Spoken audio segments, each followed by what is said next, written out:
Hello, YouTube. Oh my God, this is so frustrating. I just finished recording a 35-minute video on YouTube, and I'm new to this. Like, I'm just starting to build my YouTube channel. I'm starting to work on building a YouTube channel and and hopefully build a following. Right now, I have no following, so no one's gonna watch this at all. No one's watching live. But anyway, so I just finished recording a 35-minute video, pouring my heart out, and I lost it because well, first of all, I'm driving, so I really shouldn't be trying to edit video while driving. But I went to sort of trim the beginning just so that I could cut out because I was clearing my throat when I began to edit, and then I exited out of the trim function, and I thought I was just exiting out of the edit function, but I actually deleted the whole video. Anyway, so yeah, growing pains. I'm gonna learn as I go. So I lost my 35 minutes of amazing content. It was amazing. Trust me, it really was amazing. I'm sure. Anyway, so yeah, I'm Karanja Gashusha. I'm a Kenyan. I'm African. Kenya is in Africa, for those that don't know. I'm a Kenyan living in the United States, and right now I'm driving home to New York. Well, I live in both New York and Baltimore. I say that in all my videos. Like, I hope that I don't know if I'm going to post other videos where I talk about living in both New York and Baltimore, but every video that I've recorded has meant to be my first video that I'm going to post on YouTube. And so I'm always introducing myself and introducing who I am and introducing where I live. So if you guys see that a couple of times, that's why.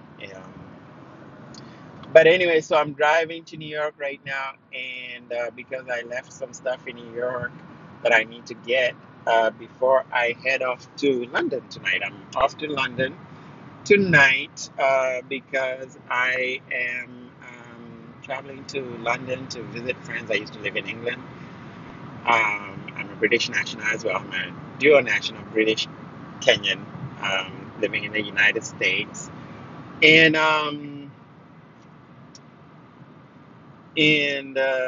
and then I'm gonna go visit my sister in Geneva before heading to Kenya next week. So I'm very excited, very nervous at the same time. I'm always nervous when I'm going home. I've only been home a few times. I think I've only been home. It's hard to kind of count how many times I've been home, I guess, because in 2016 I flew home so many times. But before that, I had only ever been home 2 times. And now I guess I've been going a lot. So this is kind of like the fourth. What do we call it? In 2016, we I guess we could kind of count 2016 as one time because I was traveling overseas. I was not in the United States for almost a year, and during that time, I flew back and forth between Europe and home and other places, South Africa as well, Tanzania. So I flew back and forth around places, as well as home, Kenya. So I kind of can count that as once. So really, I've been to Kenya only 3 times in my 25 years. Is it 25? Closer to 30 probably. Since I've been living away from home. Oh my God, 28 years. I left home in 1991, January 1991. Around this time of year, 1991. So yeah, 18 years, 28 years ago. Oh my God, that's a long time. Kids have been born in that time and who are now married with kids of their own since I left home. And I know this because my nephews and nieces have kids. I'm a granddad. So anyway, so yeah, here I am heading home. I always get butterflies when I'm going home. I've done a lot of self-healing, self-discovery work, and so I'm very aware that my home of origin is where sort of, your home of origin is where you get formed. That's where you live your formative years. That's where you acquire, whether it's your insecurities, your confidence, whatever it is that is your personality, as well as the dings and dents in your personality that hold you back. And we all have those. And so we all acquire those in our families and homes of origin. And so I'm very aware of mine. And so going home, I guess, to confront the spaces that are so familiar that make me who I am always gives me a little bit of butterflies. Um, and then also living in 2017, in 2018, and the madness of the political climate everywhere. The Kenyan election in 2017 was just crazy, and that madness is still going on right now. We have our own Donald Trump, our own sort of crazy political parties that just don't care about telling the truth. Um, the truth just doesn't matter. Like politicians have discovered that the truth doesn't matter anymore, that they can just tweet or say whatever they want to say to their followers, and their followers will just take that as the gospel truth. Like nobody bothers to investigate what the real truth is anymore. So we have that in Kenya. We have that with Brexit in the United Kingdom. Like as a British national, like I'm a little devastated. I'm depressed that the United Kingdom is leaving the EU. Like that's just so surreal and crazy. I traveled in 2016 with President Obama. I'm a White House correspondent, so I'm a journalist. I'm a freelance journalist, and I'm an all-round hustler, all legal. Um, so I traveled with President Obama in 2016 when he traveled in one of his final trips to the UK, when he traveled to London to be with his buddy David Cameron, when he was trying to help him to convince the British people not to vote for Brexit. I didn't vote, unfortunately, because I had left London. I was not in London when the Brexit vote happened, so I didn't cast a vote, unfortunately. But apparently, my vote wouldn't have made a difference. So it's whatever. I forget where I was, probably in Kenya or Switzerland or something. Um, yeah, I think I was in Switzerland in July 2016 when the vote happened. Yep, I was, because I remember when it passed and I was just floored. I was flabbergasted.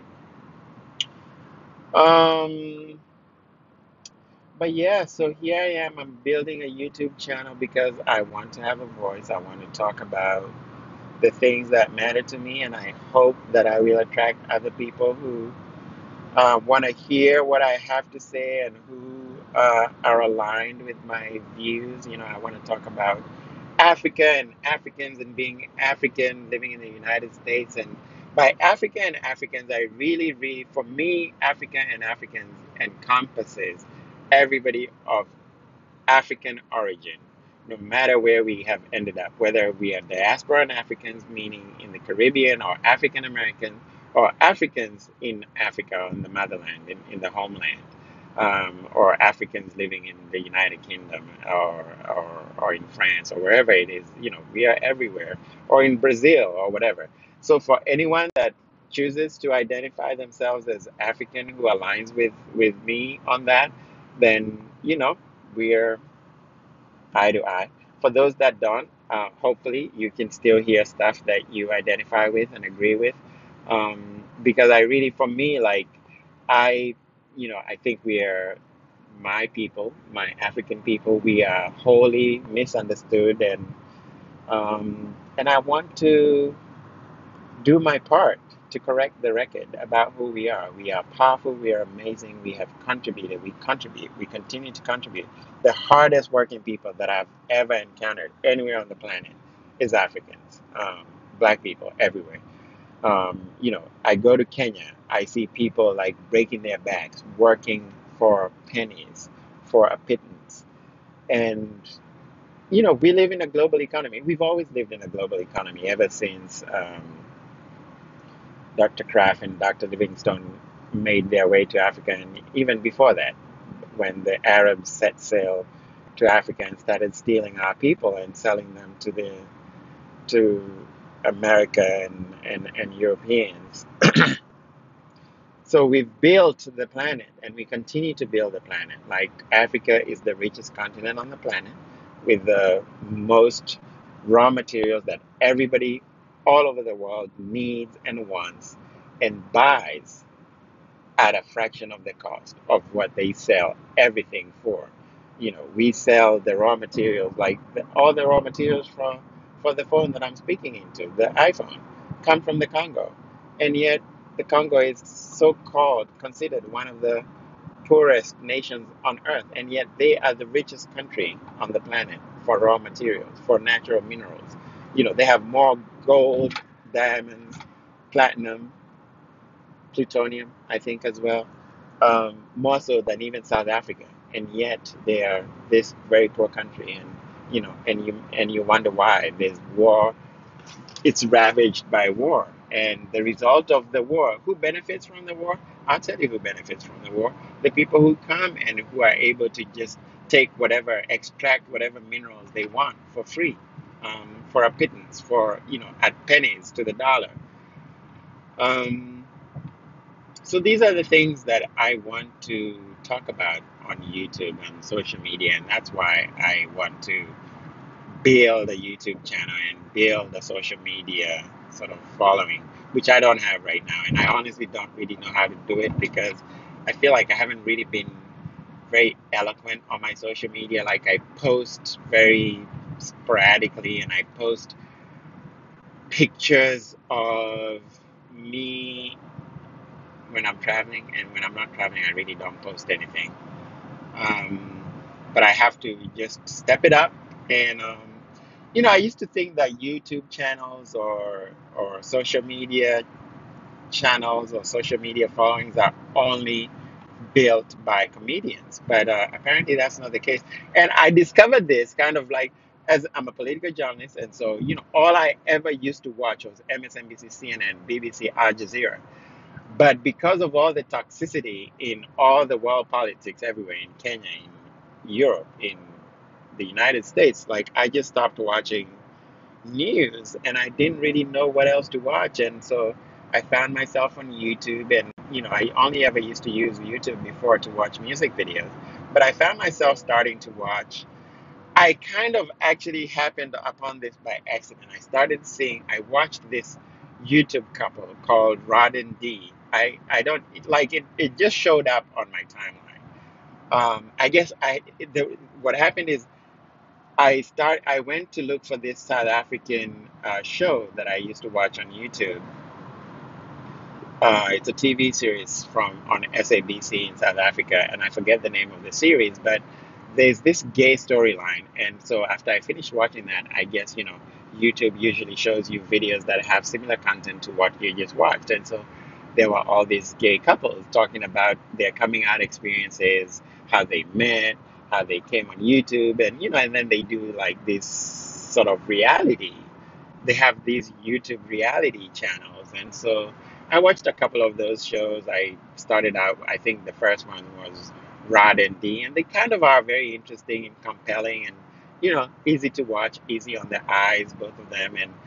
And like just watching them talking about their lives, their stories, their coming out stories, just people being very real and attracting a following of people who want to watch them, live their daily lives, and just living their truth and their lives. Like black gay couples, like talking about their relationships. Like it's definitely challenging because there's a lot of hate, especially directed at black people who are in the LGBTQ community.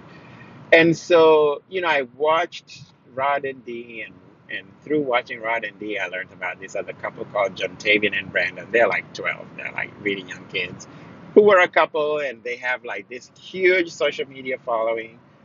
So I watched a little bit of that, and they're very compelling too. And then they split up in December, and I guess their fans and the YouTube gay universe who follow these people kind of just you know, went up in grief over their breakup.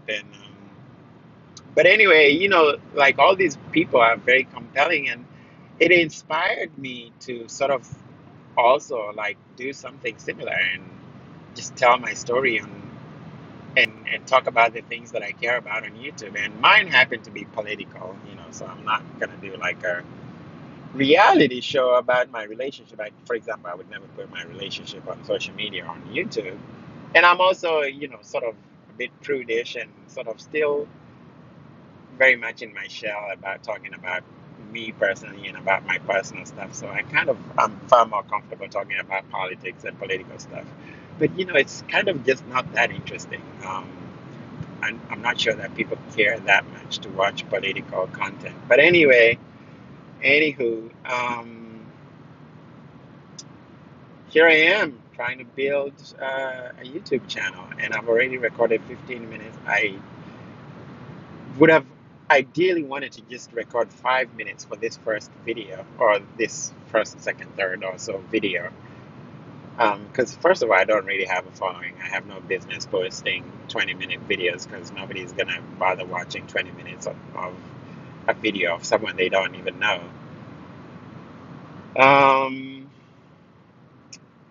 But yeah, here I am. So those were my inspiration. Yeah, so these young kids, these young millennials, have inspired this middle-aged man. Yeah, um, I know I make myself sound so old.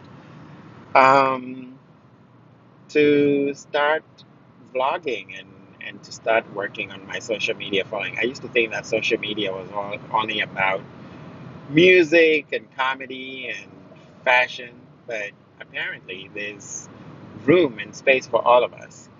Um, so here's to that. And, you know, I'm glad that I've been doing this because I really struggled to stay awake while driving between Baltimore and New York.